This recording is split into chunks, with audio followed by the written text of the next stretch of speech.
everybody. Hello, ma'am. Hi Raju, Sweta and Hassan. Fine. Okay. How are you? Fine. You're fine. Good. Good. You're looking tired. Have you been attending the classes since morning? Yes, ma'am. Right, okay, good. Hassan, you said that you have come quickly, right? After dropping your sister. Yes, ma'am. Good, good. How far is your place from here? It is, I think, 12 kilometers from here. Do you come on bike? Yes, ma'am. I come on that. Do you regularly come on bike? Not regularly. Okay. Sometimes. Sometimes. Oh, good, good. So that do you ride your bike fast No, medium, average. with a medium speed? Good, good. So that you won't go with a rash driving. Yes, ma'am. Hope you don't drive carelessly.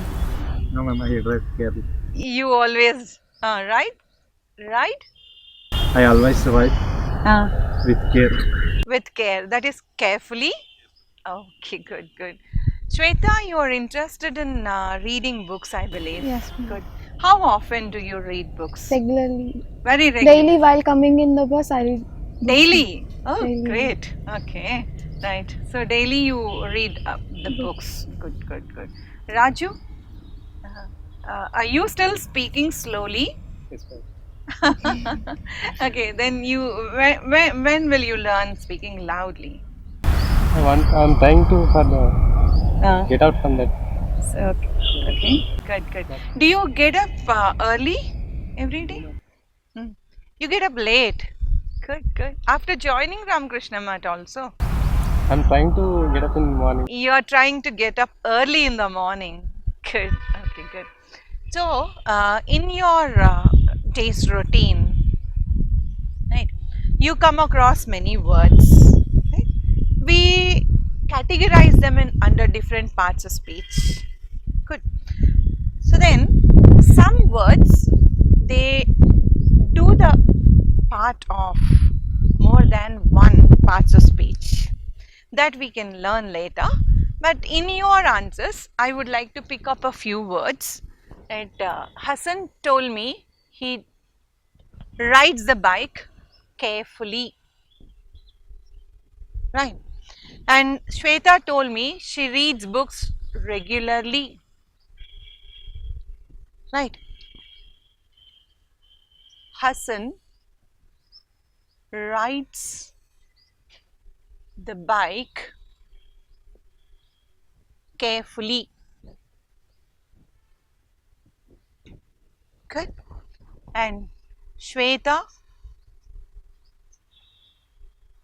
reads novels regularly. Raju gets up late, okay, but he is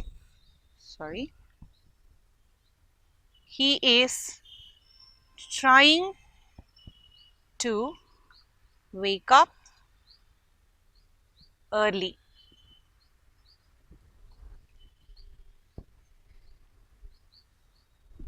These underlined parts, okay, what are they speaking about and what are they speaking about? About the actions. About the actions. That's wonderful. So rides is an action, rides carefully, right? Reads is an action, reads regularly, and wake up. So he is trying to wake up early or gets up late, right? Gets up late or waking up early. Good. So in these words regularly, carefully and early, three of them, they are speaking about actions. What are action words? Called verbs. Okay, they are called as verbs. So these words are speaking about basically verbs.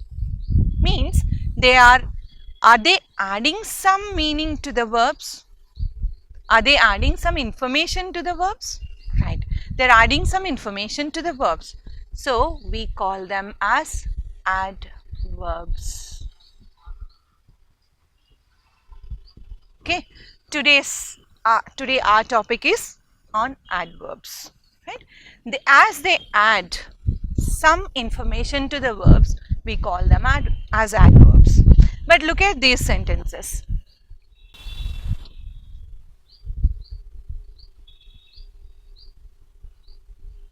The baby is very cute. Right. She spoke quite well. Right. They are extremely happy.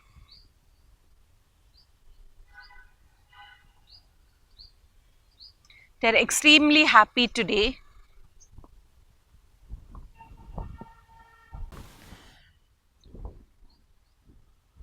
They're extremely happy today.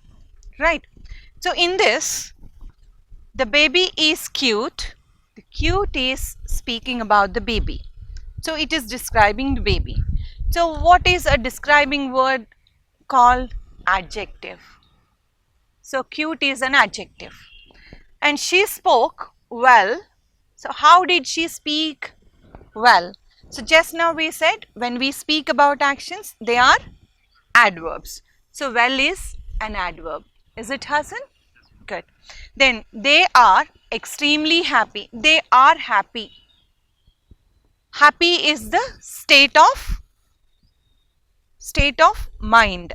Okay, so this is also adjective. Is there any doubt about it? Okay, I'm happy, they are happy, right? So then happy is an adjective. So here it is speaking about verbs, here it is speaking about adjective, and okay, good. In this, when we think of these sentences, and let's go with this one also.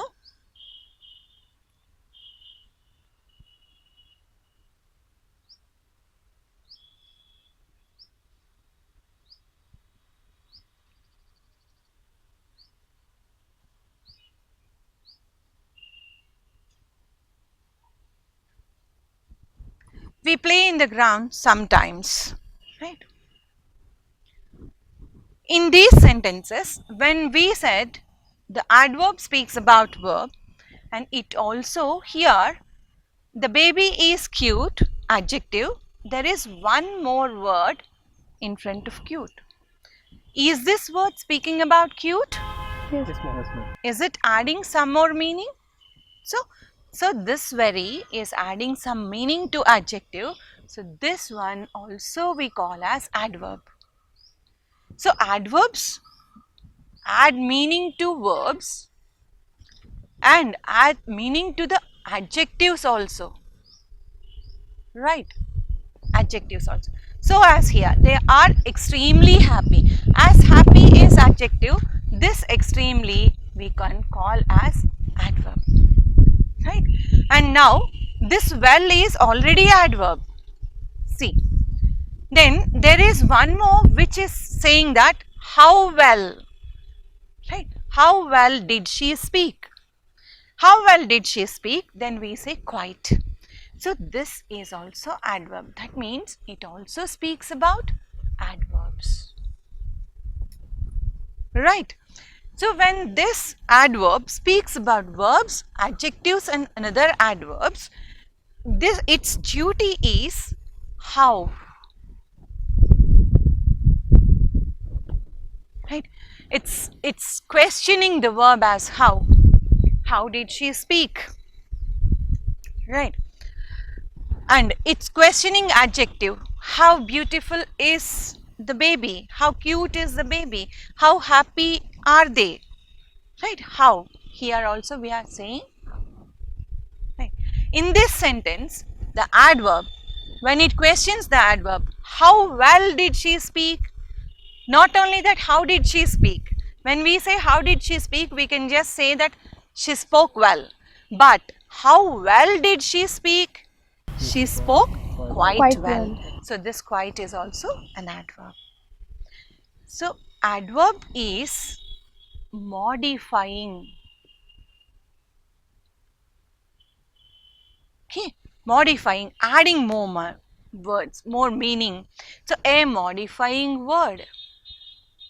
How we call adjective as a describing word, we can call adverb as a modifying word because it adds more meaning. Right? Then apart from this, when you look into this sentence, see, okay, very cute, quite well, extremely happy, they say they increase, that they increase, they intensify the meaning, right? They intensify, they add more meaning to that. So we can call them as intensifiers. These very, quite, extremely, all are called intensifiers, right? And now when we look into that, sometimes, then one more. Okay. Teja is busy always. This you can use, Teja is always busy. So this always you can use here also. So sometimes, always. You are learning adverbs now. So if you write that sentence also, we are learning adverbs now. This now. So here regularly, here sometimes, here now, here always. What are they speaking about? Regularly, generally, normally, sometimes, often, always. About action only, but what do they indicate? Time. Time. Very good. They indicate time. So here intensifiers and there we have adverbs of time. Thus, these adverbs also can be classified. Let us see how they are classified and what do they speak about the verbs, adjectives as well as Adverbs. adverbs. So when we just put the adverbs here,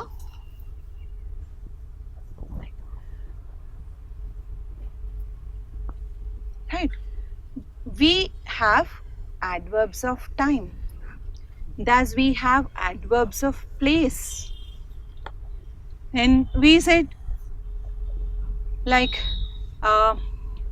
carefully, right, early, carefully and quickly and also slowly, right, beautifully, melodiously. So in such ways we call them as manner, adverbs of manner, Manner.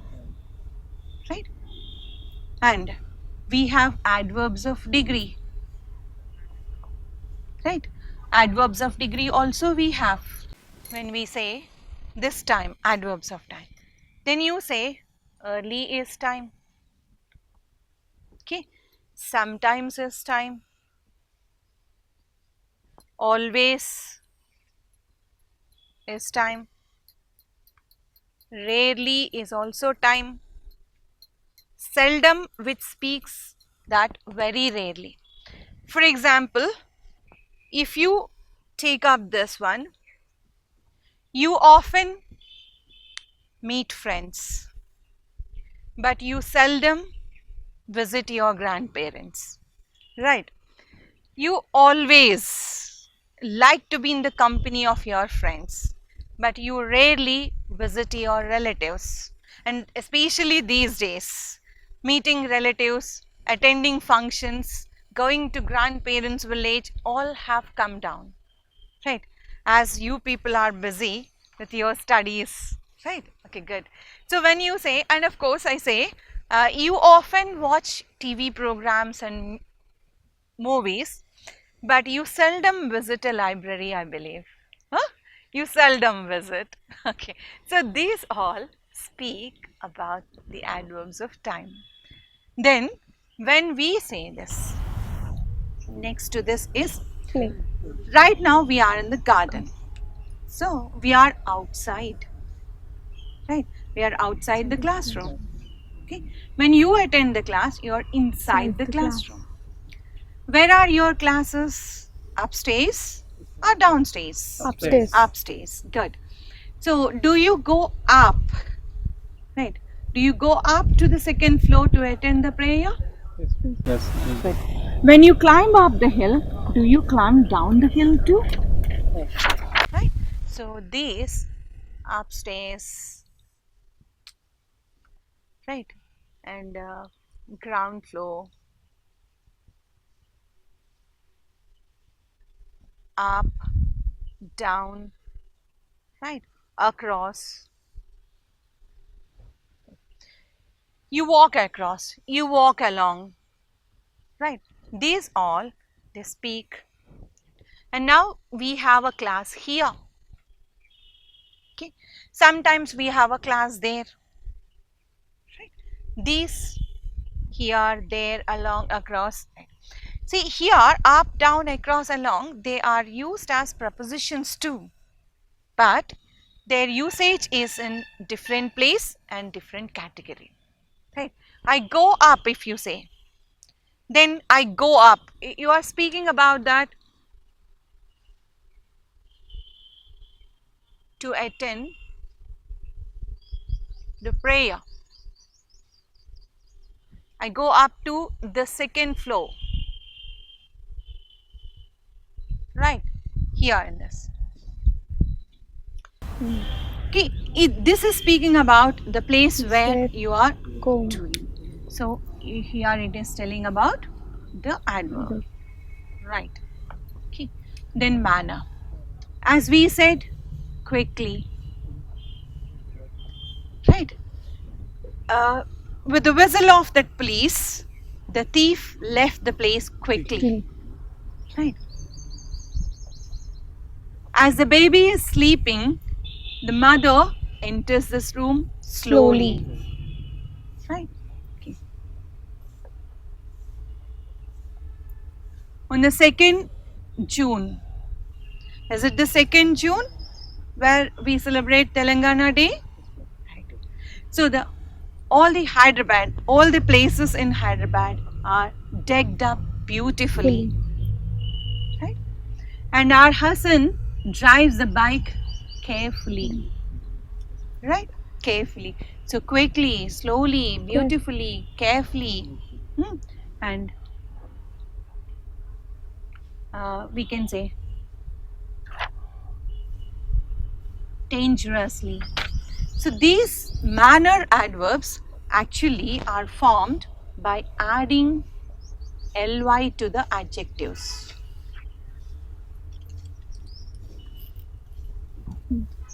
Right? All these manner, the adjectives, adverbs which speak about manner, they are mostly formed by adding ly to the adjective. Supposing you say neat plus ly, neatly. Right? She's writing the notes neatly. Right? Neat plus. And like that, quick plus ly. Quickly.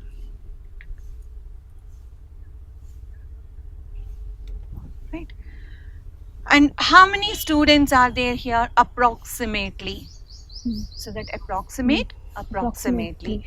Right? Dangerous, dangerously. Adventurous, adventurously. And informative, informatively. Like that. What is the difference between neat and neat? Both are Neat is, yes, exactly. Neat is, her handwriting is neat. Okay, it's a neat place. See, it's a neat place. In this, place is a noun and neat is speaking about the place, noun. So this is adjective, not an adverb.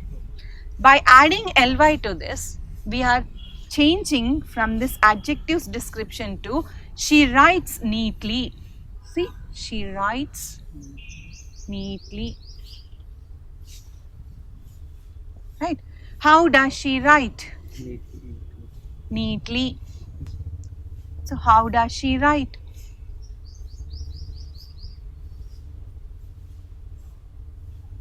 This we say. She writes neatly. Then this degree also. We have like degree, we have adverbs of reason. Whatever answers the question of reason, we speak that adverbs of reason. And we have adverbs of result. Right? Adverbs of result we can have. And adverbs of frequency also we have, which speaks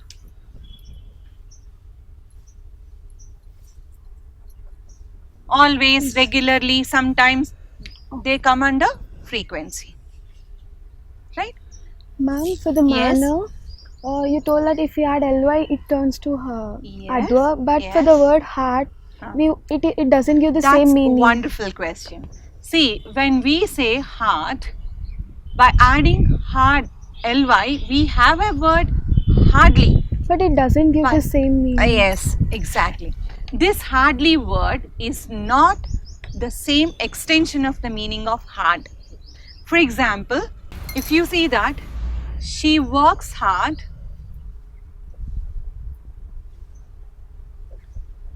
in this hard is an adjective actually, but here this is not an adjective.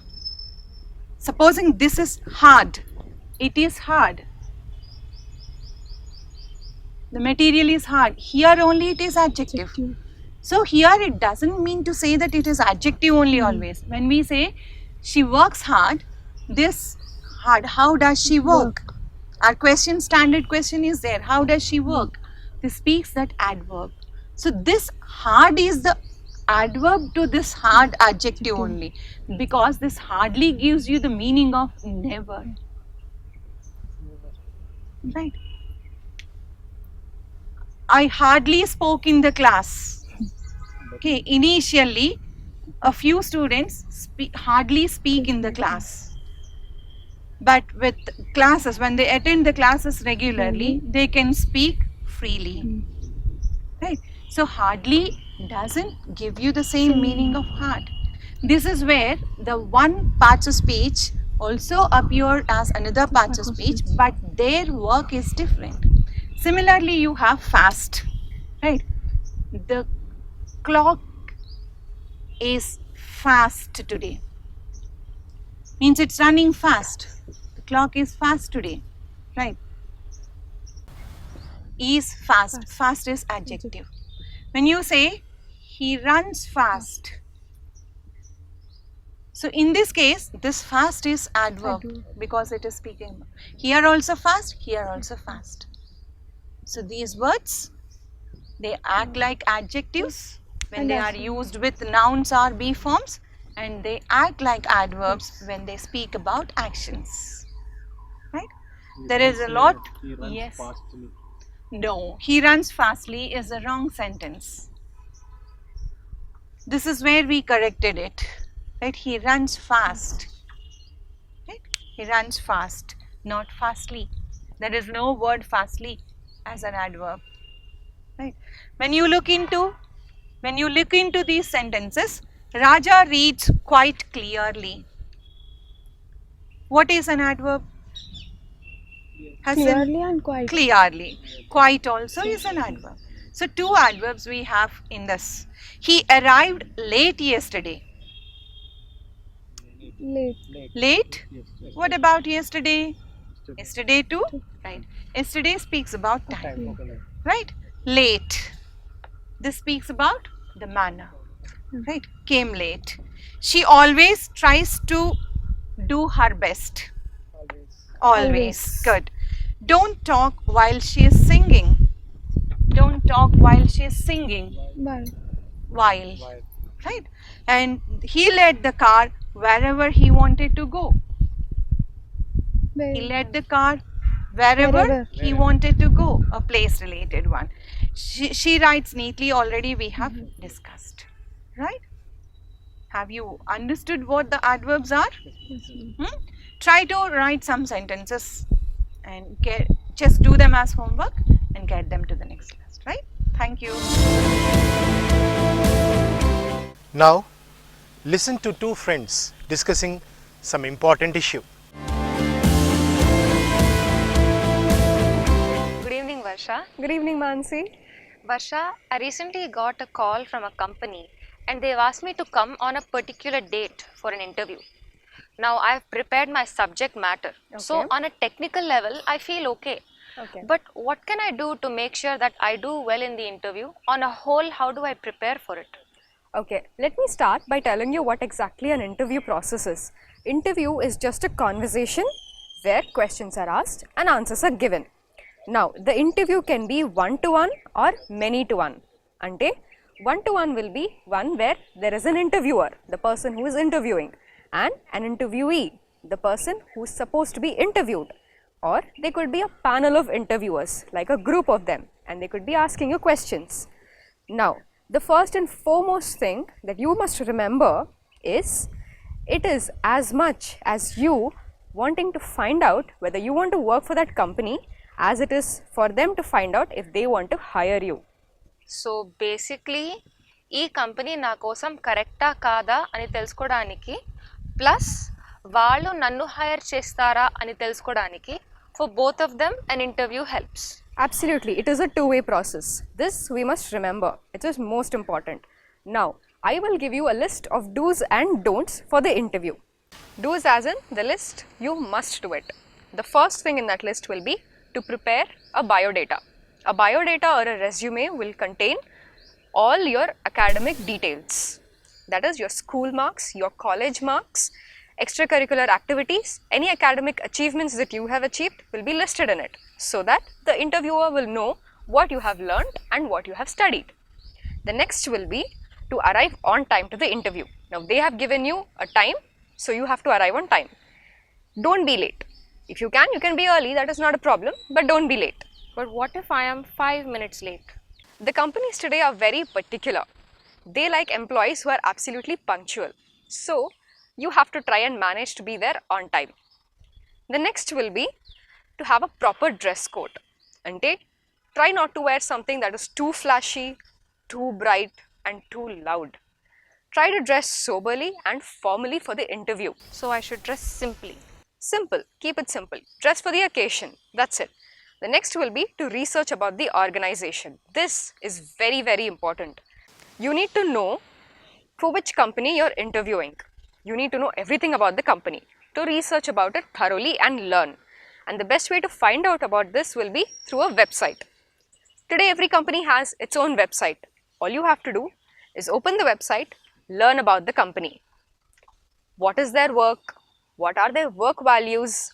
What is that a company is expecting of their employees? So you will also be mentally prepared.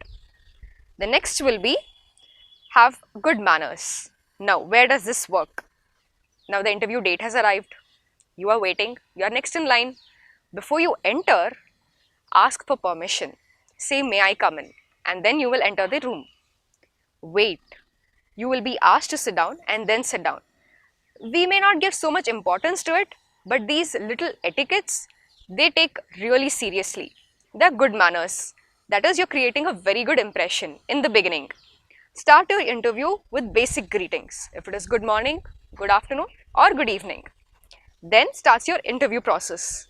Now, during interview process, make sure that you are listening to the interviewer. Though it is an interview process, the interviewer is directly or indirectly giving you information. So make sure that you are listening to him properly. If you have any questions, wait for the interview to be over and then ask questions. Now, at the end of the interview is over. Our basic tendency is to get up and leave.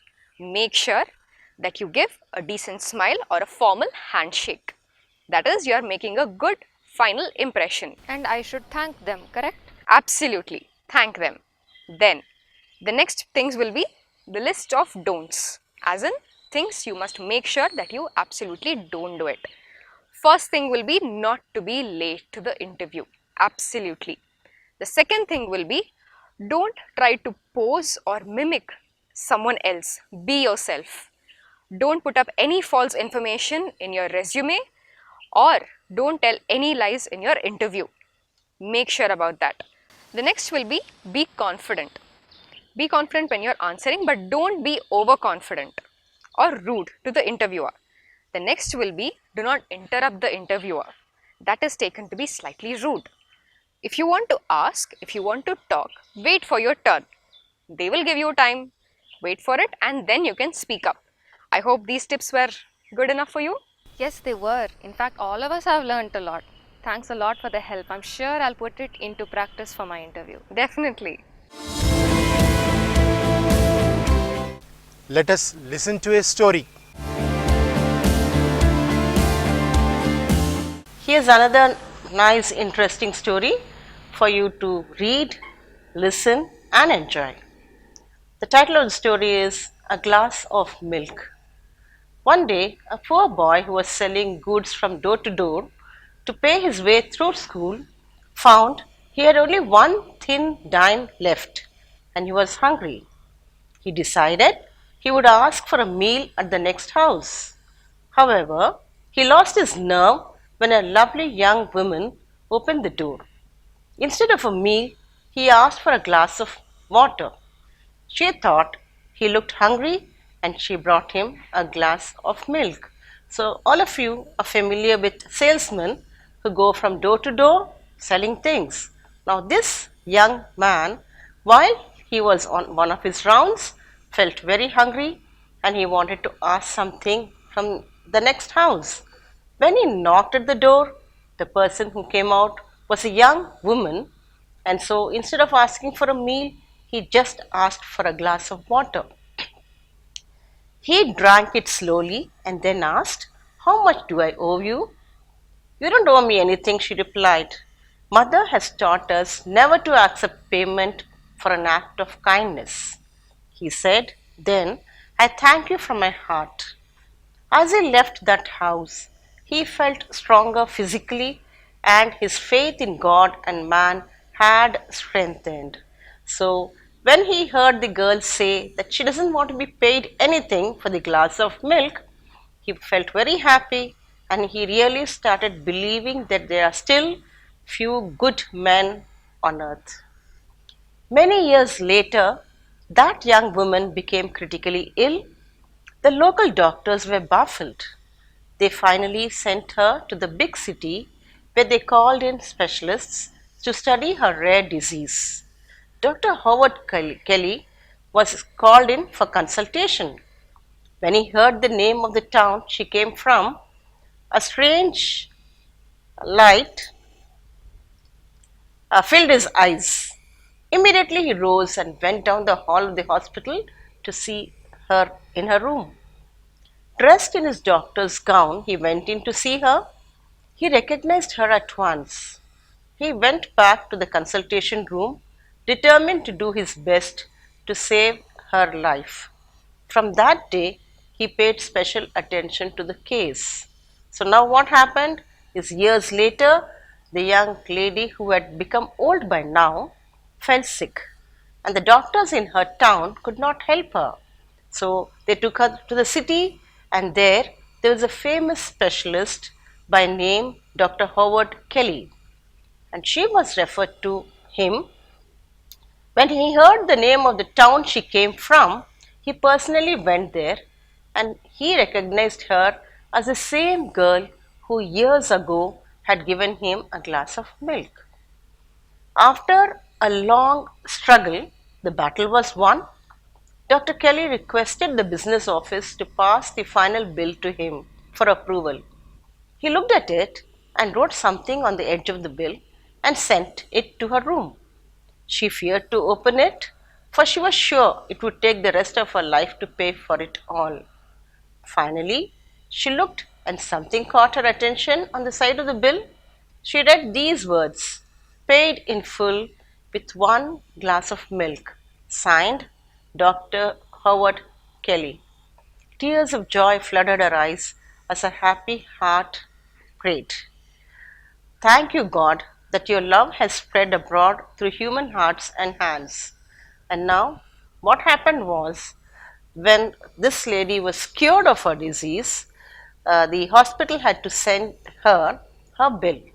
Now, she was afraid that she's going to spend the whole life paying for it. But then, Dr. Howard Kelly had returned the favor that he had got ages ago. He wrote at the side, "Paid with a glass of milk." And so now we realize that what we do always comes back to us. When we do good to somebody, the same good comes back to us, maybe after some years, but it does. Thank you.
Now, listen to this parable and try to find out the language elements.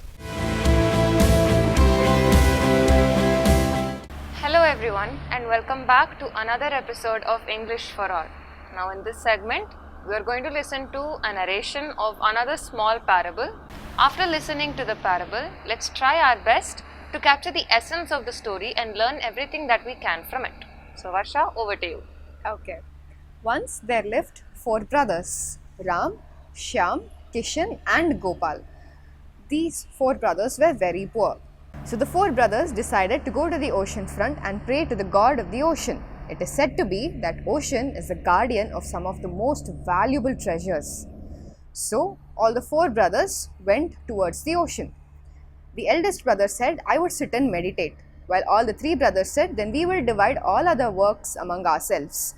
Some of us will go and bring the fire, and some of us will go bring some of the food material, while the other brother said, I will arrange for the shelter. The eldest brother, who was Ram, sat there and started his meditation. All other brothers were busy in their own works.